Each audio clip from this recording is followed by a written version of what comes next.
अस्सलाम वालेकुम। प्रोग्राम दो राय के साथ मैं हूं असद रहीम खान और मेरा साथ देंगे बाकिर सज्जाद। 12 मई 2007 यानी आज से 12 साल पहले फौजी आमिर परवेज मुशर्रफ ने रावलपिंडी में एक पाकिस्तान मुस्लिम लीग काफ के जलसे से मुखातिब होते हुए मुक्के दिखाए और एक मुस्तहकम हुकूमत की इमेज को जाहिर करने की नाकाम कोशिश की।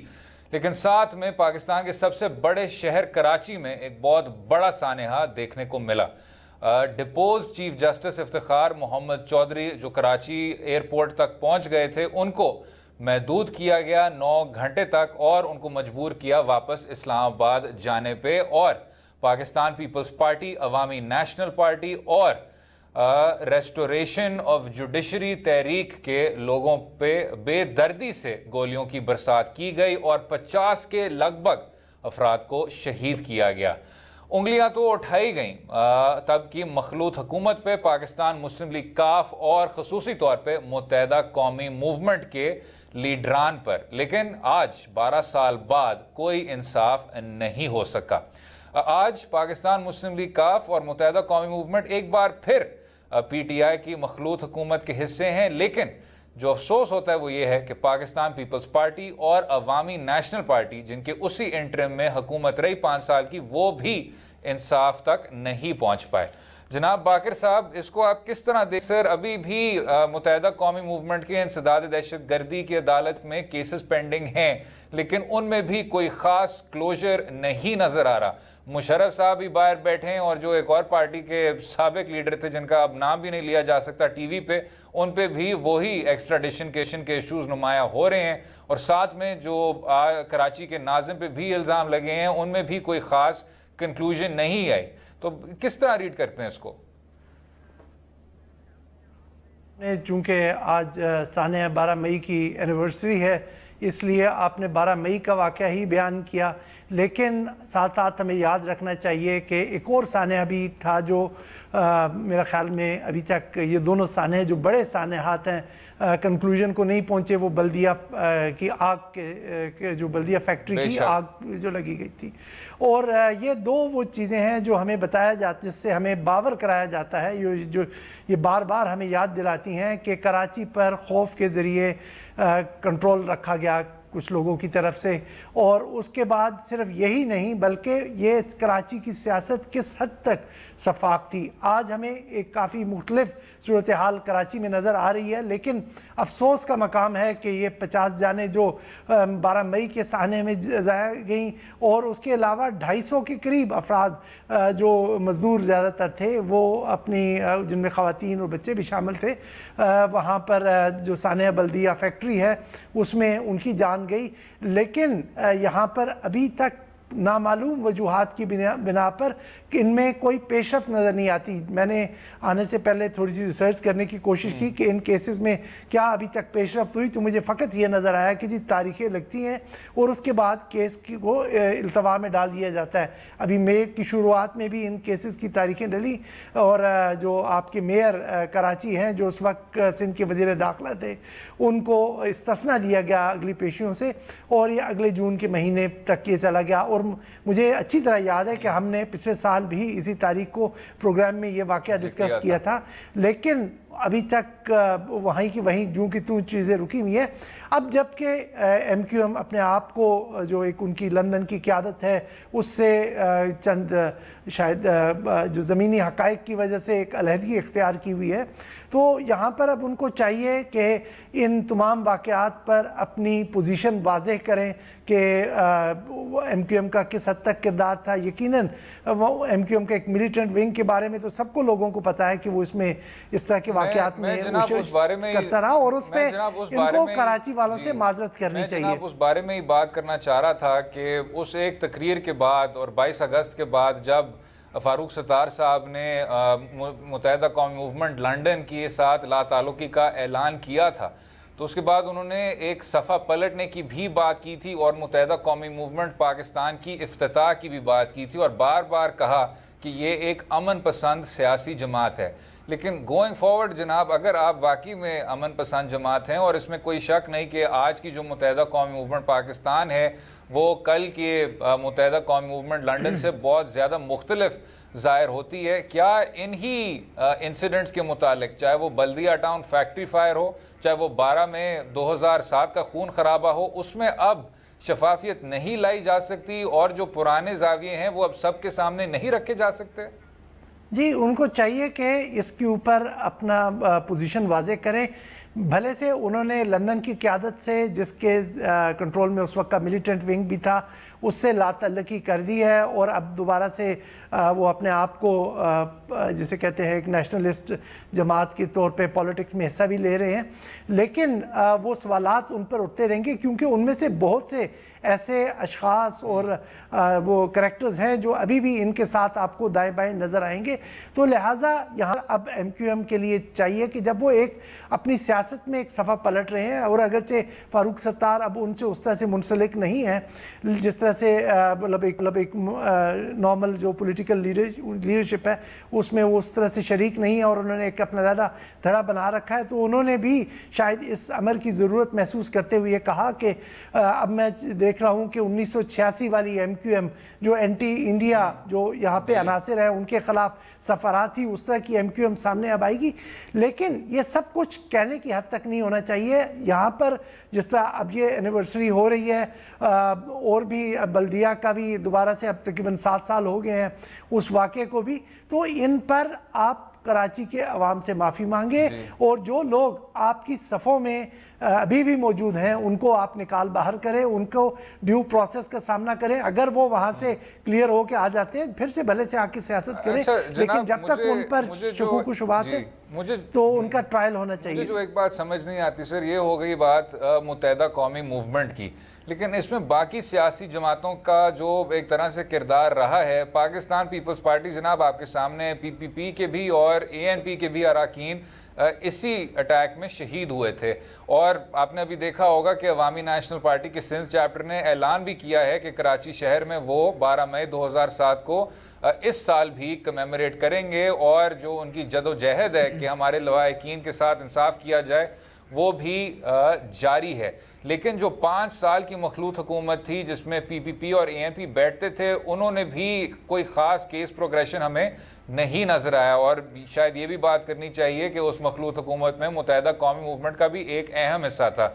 एक तो ये बात बाकिर साहब, दूसरी बात पाकिस्तान तहरीक इंसाफ आज आपकी मेजॉरिटी पार्टी है हुकूमत में। आपको याद होगा सर, मुझे जो बात समझ नहीं आती, कोई ख़ास इनकी कंसिस्टेंसी नहीं नज़र आई आपको, या तो कराची की तरफ या MQM की तरफ। अब जब उसी लंदन की आदत वो अरूज पे थी और आप उसके बारे में कोई ख़ास बात नहीं कर सकते थे, तो इमरान खान साहब ही बात करते थे एक खौफ की फ़िज़ा की। लेकिन अफसोस ये होता है कि उस खौफ की फ़िज़ा की का जो एक तरह से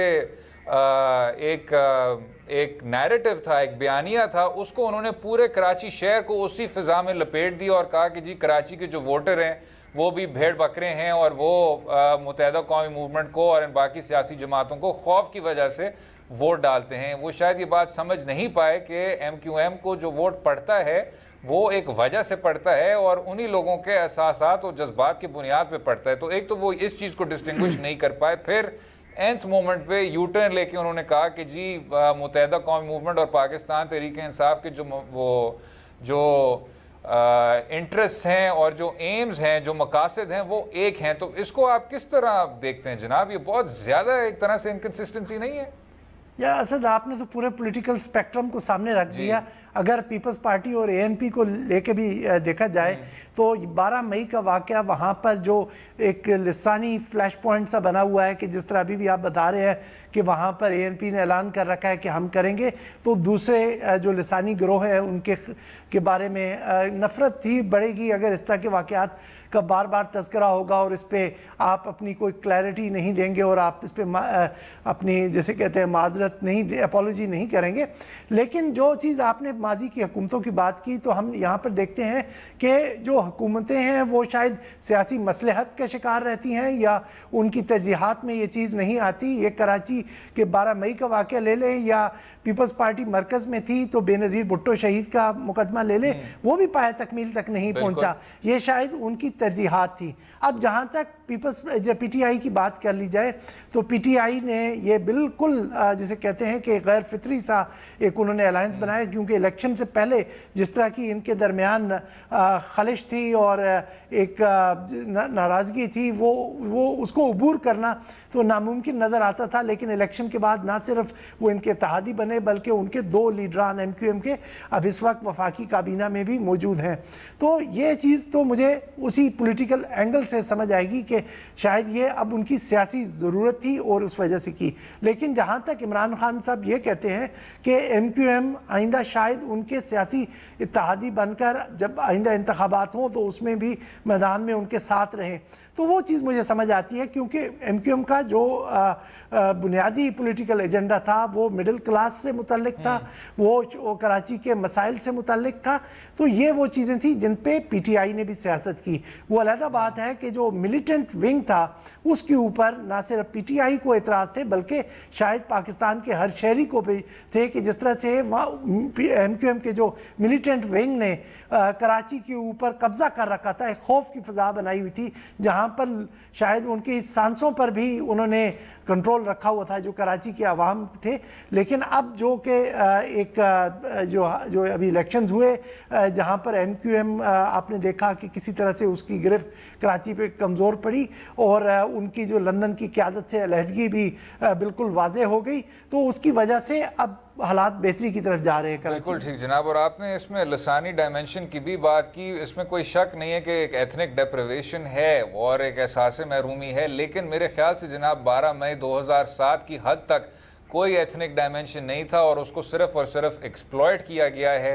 एक आर्म्ड विंग ने अपने पसंदीदा फौजी आमिर को फेवर देते हुए बंदूक के जोर पे इन लोगों पे तशद्दुद किया और उस पर फिलफौर इंसाफ किया जाना चाहिए। अगले हिस्से में बात करेंगे गो में बहुत तशवीशनाक हमले की और रियासत की कैपेसिटी की, किस तरह उन्होंने उसको कंटेन किया। रहिएगा हमारे साथ।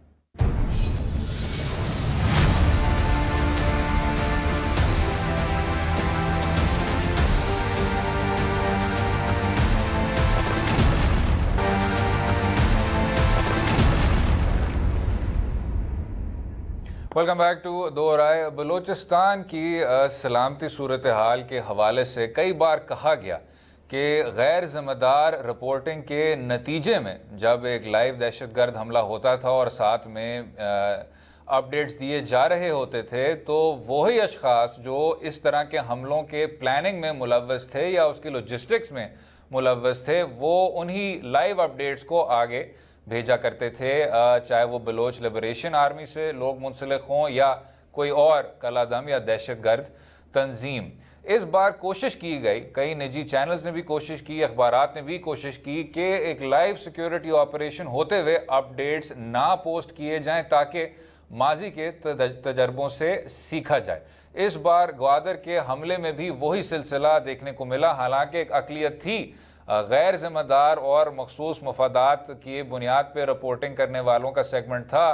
अक्सरियत मीडिया ने कोशिश की कि लाइव अपडेट्स ना दिए जाएं और जो एक सेंसिटिव सिचुएशन था भी महफूज किया जाए। आज फ़ौज के तर्जुमान ने डिटेल्स रिलीज़ किए जिसमें PC ग्वादर पे जो BLA के एक उनका भी एक कलादम जो ऑफ शूट था उस हमले में मुलव्वस थे, उसमें तीनों के 3 दहशतगर्द जिन्होंने ऑपरेशन कैरी आउट किया उनको हलाक कर दिया गया है, लेकिन साथ में 5 पाकिस्तानी शहरियों की जानें गई हैं, शहादत उन्होंने कबूल की और साथ में एक नेवी के सोल्जर अब्बास खान ने भी शहादत एम्ब्रेस की। जनाब बाकिर साहब, इसको आप किस तरह देखते हैं सर, क्योंकि ये कॉम्प्लेक्स क्लियरेंस ऑपरेशन था, दहशतगर्दों ने IEDs भी हर जगह प्लांट किए हुए थे, लेकिन रियासत पाकिस्तान कामयाब हो पाई।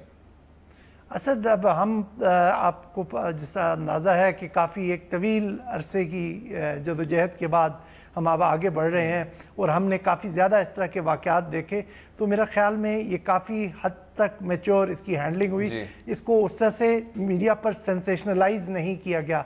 अगरचे कल ये वाक़या हुआ तकरीबन लगभग 5 बजे ये शुरू हुआ और आज जाके ये क्लियरेंस ऑपरेशन मुकम्मल हुआ, तो तकरीबन काफ़ी तवील ये ऑपरेशन था जिसमें जैसा आपने बताया कि 5 लोगों ने का दर्जे पर फायज हुए। उनमें से 4 होटल के मुलाजमीन थे और 1 नेवी के जो एहलकार थे वो भी उसमें शहीद हुए। तो ये एक तो इसमें चीज़ जो अब वहाँ पर हमने कल भी अपने प्रोग्राम में इस पे गुफ्तगू करते हुए कहा था कि ये चीज़ आपको इस तरफ इशारा करती है कि जो बलूचिस्तान का मसला है उसके लिए अब आपको कोई ज़्यादा कोई बड़ा लाए अमल लाना है जिसमें अब आप वहाँ पर लोगों को पॉलिटिकली भी एंगेज करें और इस तरह के जो दहशतगर्द हैं उनके ख़िलाफ़ भी सिक्योरिटी ऑपरेशंस करके उनको एलिमिनेट करें। अब ये काफ़ी लंबा अरसा हो चुका है जब ये कि आप यहाँ वहाँ पर सिक्योरिटी ऑपरेशंस कर रहे हैं, लेकिन जो उनकी जो पनाहगाहें हैं या जिस तरह से भी उनको सपोर्ट मिलती है उसको एलिमिनेट करने के लिए भी अब एक स्ट्रेटजी बनानी है। आप अगर थोड़ा सा पिछले कुछ अरसे में देखें तो बलूचिस्तान लिबरेशन आर्मी जिसने ये अभी जो कलअदम तंजीम है जिसने इस वाक़े की भी जिम्मेदारी कबूल की, उनका ये कहना था कि वो चाइनीज़ इन्वेस्टर्स के ऊपर ये हमला करना चाहते थे। तो वो आपने देखा होगा कि चंद माह पहले उन्होंने चाइनीज़ काउंसलेट कराची में भी जाके पहली दफ़ा ख़ुद का हमला किसी इस तरह की ये जो होती है टेररिस्ट ऑर्गेनाइजेशन जो सेपरेटिस्ट किस्म की ऑर्गेनाइजेशन है उसने जाके किया। तो वही सिलसिला अब हम देख रहे हैं कि बीच में भी एक अटैक उनके ऊपर हुआ, दालबंदीन में शायद हुआ था, और अब ये हुआ।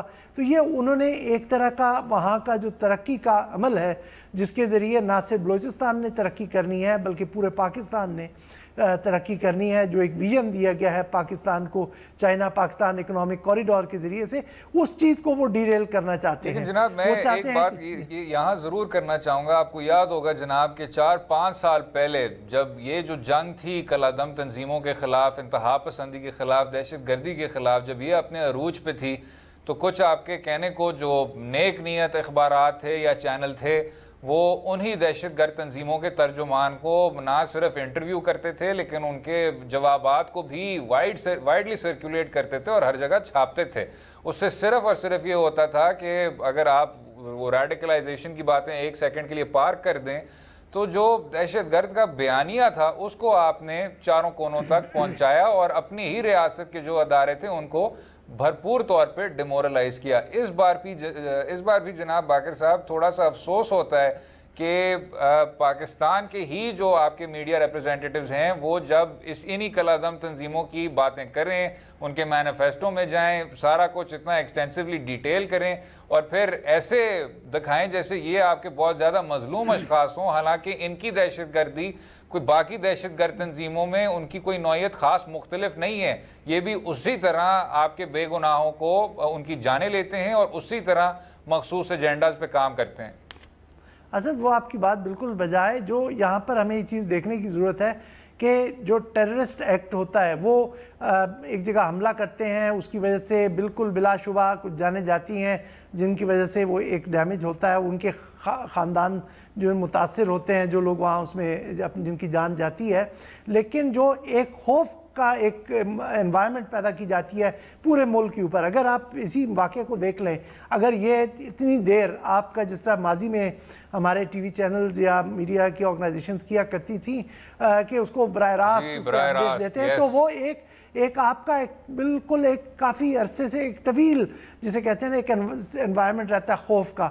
वाक़या अब गवादर में हो रहा है, यकीनन अफसोसनाक है, लेकिन दीगर जो मुल्क के दीगर शहर हैं या कस्बे हैं वहाँ भी खौफ की एक कैफियत तारी रहती है कि जनाब आपका सिक्योरिटी अपरेटस नाकाम हो गया।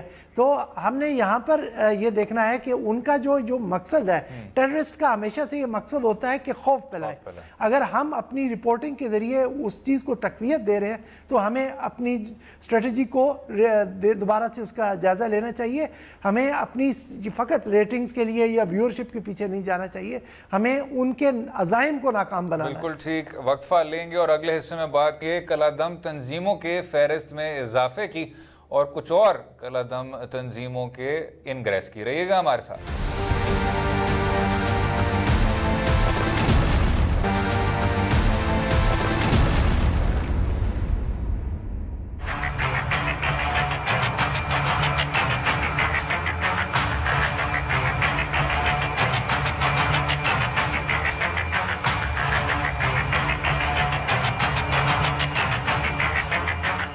आज 12 मई है तो परवेज़ मुशर्रफ के दौर के और भी कुछ अमूर याद आते हैं। इक़्तिदार पे कब्ज़ा करने के बाद परवेज़ मुशर्रफ ने ऐलान किया कि पाकिस्तान में दहशतगर्द तंजीमों की और कलादम तंजीमों की कोई गुंजाइश नहीं होगी, और ये जो एक निज़ाम था शुरू करने का फोर्स स्केड्यूल का और कलादम तंजीमों की एक तवील फहरिस्त अटैच करने का, वो परवेज़ मुशर्रफ साहब के दौर में उसने तरजीह हासिल की।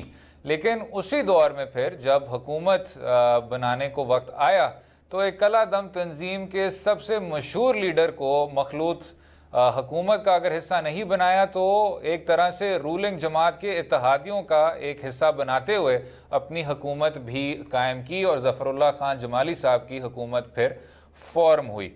अगले कुछ साल में यही पॉलिसी हमें नज़र आई है कि कलादम तंजीम ना सिर्फ रजिस्टर होती है एज अ बैंड आउटफिट, लेकिन फिर उसके बाद एक नए नाम के साथ ऑपरेट करती है, एक नई शक्ल से ऑपरेट करती है, लेकिन उसके अज़ाइम हमेशा से वही रहे हैं। जनाब बाकिर साहब, अभी फैटफ की मीटिंग से कुछ ही दिन पहले हमने एक बार फिर ये कोशिश की है कि जो हमारी कलादम तंजीमों की फहरिस्त है, जो अब इतनी तवील हो गई है कि हमें याद नहीं पड़ता कि हमने किसको कब उसमें शामिल किया है, जो ऑफ शूट्स हैं उसके, यानी जिनको आपने 2001 और 2002 में प्रोस्क्राइब किया था, उनके अब मेरे ख्याल से ऑफ शूट को अब 2019 में आप प्रोस्क्राइब कर रहे हैं। इस पॉलिसी में आपको कोई भी फायदा नजर आता है जनाब, कंसिडरिंग वही लोग आपकी सियासी जमात के अहम इत्तेहादी भी बनते हैं, कभी वो पार्लियामान तक भी पहुंच जाते हैं, और जो उनके डिसग्रांटेड एलिमेंट्स हैं उनको आप मेन स्ट्रीम करने की कोशिश करते हैं और कहते हैं कि जी यही लोग आपके अच्छे और सच्चे और खरे पाकिस्तानी बनेंगे। असद, यहाँ पर हमें ये जो आपने तमाम मसाइल का जिक्र किया वो सब के सब हकीकत हैं, और ये शायद उस वजह से हैं कि जो हमारे अंदर जिस तरह की एक कन्फ्यूजन है हमारी पॉलिसी के अंदर कि हमने इनका क्या करना है, तो इस वजह से ये आते हैं। अभी अगर हम ये देखें कि ये जो अभी 11 नई तंजीमें उस प्रोस्क्रिप्शन की लिस्ट में ऐड की गई हैं, वो फलाह इंसानियत फाउंडेशन, जमात उद दावा और जैश मोहम्मद जो पहली कलदम हो चुकी हैं, उनकी नई नाम से जिसे कहते हैं एक वो सामने आई थी, तो उनको अब किया गया। और ये हमें याद रखना चाहिए कि भले से हमारी हुकूमत, हमारे दीगर हुकाम ये बार बार कहते रहें कि हम ये बैनुल-अक़वामी दबाव में नहीं कर रहे, लेकिन अब ये सबके सामने रोज़े रोशन की तरह यहाँ है कि अब जो आने वाला फाइनेंशियल एक्शन टास्क फोर्स की मीटिंग है उससे पहले ये काम किया जा रहा है ताकि दुनिया को मुतमईन किया जाए कि हमारी जो पॉलिसी है जो कलदम तंजीमों पर, उसमें काफ़ी हद तक तब्दीली आ चुकी है और हम बदल चुके हैं। जो मेरी असद एक दफ़ा हमने पहले भी चंद हफ्ते पहले इस मौजू पे डिस्कशन की थी, और उस वक्त भी मेरी ये आर्गूमेंट थी कि आप जो आप इनको कलदम करते हैं, तंजीमें फर्स्ट स्केड्यूल में डाली जाती हैं और अफराद फोर्थ स्केड्यूल में, और ये 1997 के एंटी टेररिज्म एक्ट की जो सेक्शन है 11B के तहत तंजीमों को और 11EE से करते हैं। और जब आप 11B में डालते हैं तो किसी तंजीम को, तो आप जो आपके पीछे उसके आपके अमल के पीछे जो वजह होती है वो ये है कि या तो ये दहशतगर्दी में मुलव्वस है, या ये दहशतगर्द चलाते हैं, या ये दहशतगर्दों के बिहाफ पे कोई कार्रवाई करती है। तो ये 3 उसके ग्राउंड्स हैं।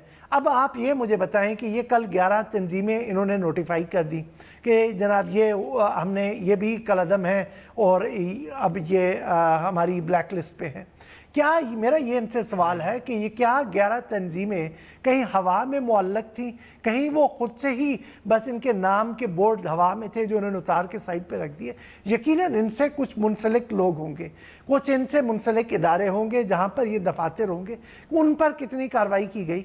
उन लोगों के खिलाफ क्या जिसे कहते हैं हम अपनी आम फहम में कहते हैं पर्चे दर्ज किए गए और उनके खिलाफ कानूनी कार्रवाई शुरू की गई? जनाब आपने बिल्कुल दुरुस्त बात की कि ये लोग पहले कहाँ थे, लेकिन सर इससे ही जुड़ा हुआ अगर हम अपने आप से पूछें कि वो जो तंजीमें जिनको इसी फहरिस्त में शामिल किया था 2001 में और 2002 में, जिन्होंने बाद में हुकूमतों के वो इत्तेहादी भी बने, लोगों को उन्होंने वोट भी दिया, उनके खिलाफ क्या कार्रवाई हुई थी कभी?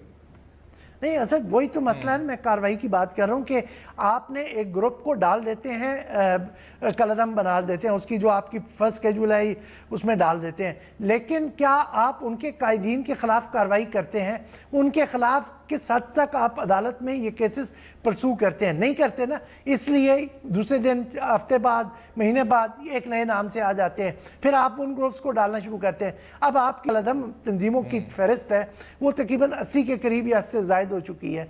अब बेशुमार वो हैं जो उनकी जिसे कहते हैं कि ऑफ शूट्स थी, उनकी दोबारा नए नामों से वो निकले हैं।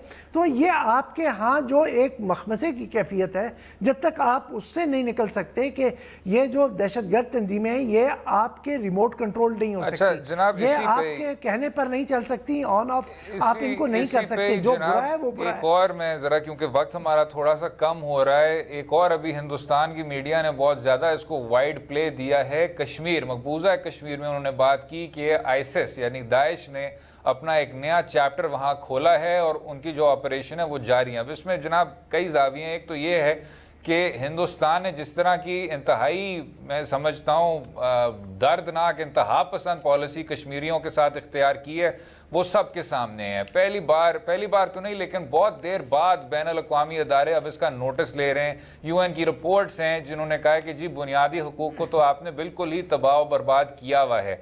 तो दूसरी जानिब हिंदुस्तान अपने इसी बयानिए को जस्टिफाई करते हुए कहती है कि वहाँ कलअदम तंजीमों का वाइड प्ले है और कि बाहर की कुव्वतें उस चीज़ को सपोर्ट कर रही हैं। लेकिन इसमें सर मेरे ख्याल से हमें थोड़ा सा ये डिस्टिंग्विश करना होगा कि ये कौन लोग हैं और क्या कुछ कर रहे हैं। दाइश का जो पाकिस्तान में भी रोल रहा है, आपको याद होगा चौधरी निसार साहब कितनी बार कहा करते थे कि जी ये अनाउंस करते हैं कि जी ये आ गए हैं, ये आए नहीं हैं, आईएसआईएस का कोई फुटप्रिंट नहीं है पाकिस्तान में। उसके बाद आपने सफूरा गोट का हमला देखा, आपने सबीन महमूद की शहादत देखी, आपने आईएसआईएस के बहुत एक वो भी सर एक तसलसल है अब आईएसआईएस के हमलों का पाकिस्तान में। आप उनको इराक में भी देख लें, उनको शाम में भी देख लें, यमन में नहीं सॉरी लिबिया में भी उनका रोल देख लें। यही लोग हमेशा मुसलमानों पे ही वार करते हैं, यही लोग फसाद की जड़ बनते हैं और यही लोग फिरकावारियत से एक गहरा ताल्लुक रखते हैं। अगर इनको कश्मीर में भी इसी तरह पनपने दिया तो जिस तरह बशर असद के बयानिए को सपोर्ट किया गया था बैनुल-अक़वामी सतह पे, हिंदुस्तान के बयानिए को मजीद सपोर्ट मिलेगा और एक लेजिटिमेट फ्रीडम मूवमेंट जो है उसको आप नजरियाती तौर पर हाईजैक कर देंगे। असद, ये जो दाइश की वहाँ पर पहले जो असरात नज़र आना शुरू हुए वो तकरीबन 2014 से हैं कश्मीर में, लेकिन ये पहली दफ़ा है कि दाइश का जो आप समझे कि जो जहाँ से वो ऐलान करते हैं उसे अमाक वेबसाइट है उनकी, उस पर ऐलान किया गया कि हमने वलाए हिंद कायम की है वहाँ पर कश्मीर में जाकर। तो जो सबसे ये पिछले चंद महीनों से 2018 के अवाखिर से कुछ वाक़यात हो रहे थे तवातर के साथ, और वहाँ पर जो कश्मीर की आज़ादी की तहरीक की क़यादत है उन्होंने ये बरमला कहा था कि ये एजेंसियों की कार्रवाई है। दिसंबर की 28 तारीख को जो जामिया मस्जिद है श्रीनगर की, वहाँ पर कुछ लोगों ने जाकर दाइश का झंडा लहराया और उसके बाद मीर वाइज ने जाके उस मस्जिद को पाक किया। इसका मैं ये वाक़या इसलिए यहाँ पर बयान कर रहा हूँ कि आपको कश्मीर के जो काफ़ी हद तक मॉडरेट लोग हैं उनकी इस तंजीम के बारे में जज्बात से आपको वो लोगों को आगाह करूँ कि कितनी वो नफ़रत रखते हैं। लेकिन ये चीज़ भारत के बयानिए को तक़वियत देती है। अब ये किस तरह से वहाँ पर आई और वहाँ पर उसने अपना जाके फुटप्रिंट बना लिया, ये इसमें अब यकीनन दूसरे ममालिक की एजेंसियां भी शामिल होंगी। जिस तरह आपको अक्सर ये सवाल किया जाता है कि अभी तक कभी दाइश ने इसराइल पे क्यों नहीं हमला किया, और आपको याद होगा कि श्रीलंका में जो वाक़या हुआ उसमें भी दाइश का कहा गया था कि उसकी भी इन्वॉल्वमेंट है और लिंक जो है भारत से जाके जोड़ा गया था। इसका मतलब है कि भारत के अंदर किसी ना किसी तौर पे वो वहाँ पर मौजूद है। अब इसको क्या कश्मीर में ट्रांसप्लांट किया जा रहा है ताकि कश्मीर की आज़ादी को जिसे कहें कि पहले से ही बहुत ज़्यादा उसके ख़िलाफ़ बेईमाना किस्म की कार्रवाइयाँ होती हैं, तो उसको मज़ीद रूथलेस बनाकर उसकी जो आज़ादी की तहरीक को सबताज करने की ये कोशिश शायद की जा रही है। वरना वहाँ पर जो वाक़यात हुए हैं अभी तक कोई बड़ा उस तरह की वहाँ पे दाइश की मौजूदगी नज़र नहीं आती। जो वहाँ पर कुछ लोग दाइश में शामिल हुए वो वहाँ पर एक तहरीकुल मुजाहिदीन थी जो बाद में टूट फूट के शिकार हो गई। और आपको पता है कि इस तरह की तंजीमों में अक्सर जो दूसरी इंटेलिजेंस एजेंसीज हैं वो पेनिट्रेशन कर जाती हैं। तो इन लोगों ने वहाँ पर दाइश के साथ अपना ताल्लुक़ जोड़ा, जो वहाँ से तहरीकुल मुजाहिदीन से एक तंजीम का नाम है, वो अलहदा हुए थे, उन्होंने जाकर वहाँ पर ताल्लुक़ जोड़ा और वो अब अपने आप को वहाँ पर दाइश कहते हैं। तो इसमें मुझे बिल्कुल जिसे कहते हैं काफ़ी हद तक इस चीज़ का मुझे शक है, ये डाउट है कि ये भारत की एक अपनी प्रॉक्सी है जो कि कश्मीर की आज़ादी तहरीक को मलाइन करने के लिए वहाँ पर शुरू की गई है। मैं तो कहता हूँ जनाब कि जिसकी भी प्रॉक्सी, और ये हमेशा एक तरह से प्रॉक्सी ही के तौर पे आई है, बाकी ममालिक में भी आप देख लें ये किस तरह आई थी सामने, किस तरह आपने पूरी फ़ौज को डिसबैंड किया था, किस तरह उन्हीं लोगों को उन्होंने गुमराह किया था। ये जो तंजीम है जनाब, इसका ताल्लुक सिर्फ़ और सिर्फ फसाद से है, फ़िरका वारियत से, खून खराबा से। आज तक किसी एक मुसलमान की ज़िंदगी में इस तंजीम ने कोई बेहतरी नहीं लाई। जो लोग इसकी तरफ अट्रैक्ट भी होते हैं वो गुमराह होते हैं। तो हम यही उम्मीद कर सकते हैं कि वहाँ कश्मीर जहाँ आज़ादी का स्ट्रगल है, आपने बिल्कुल ठीक कहा, वो इतने एक मैं समझता हूँ वो नाजुक नैज पे खड़ा है, उससे ये हमेशा पाक रहे। लेकिन असल में एक चीज़ यहाँ पे ऐड करता चलूँ कि जिस तरह आपने अभी ये जाके कश्मीर में आकर वहाँ पर जो अपने उनके बयानी के मुताबिक वहाँ की गासिब फौज के ख़िलाफ़ इन्होंने कार्रवाइयाँ करना शुरू की हैं, तो भारत में जहाँ पर इतनी ज़्यादा मुसलमानों पर मजालिम हो रहे हैं, जहाँ पर गाय के ज़बीहा पर लोगों को कत्ल कर दिया जाता है, वहाँ पर तो इन्होंने एहतजाज की आवाज़ नहीं बुलंद की। इसराइल में फ़लस्तीन के जो वहाँ पर मजालिम है वहाँ नहीं करते, ये हमेशा से वहाँ पर ही जाते हैं जहाँ पर मुसलमान सफ़र कर रहे हैं और उनके ख़िलाफ़ ये जुल्म नहीं। बिल्कुल ऐसे ही जनाब, ये है ही फसाद की जड़ और बहुत देर से फसाद की जड़ रही है। जिन लोगों ने इसको 2011 और 2012 में पहचान लिया था, आज वो ही मेरे ख्याल से सुरखरू हुए हैं। अगले हिस्से में बात करेंगे कुछ ऑपरेशंस की और एक बहुत ही मखसूस तारीख की। रहिएगा हमारे साथ।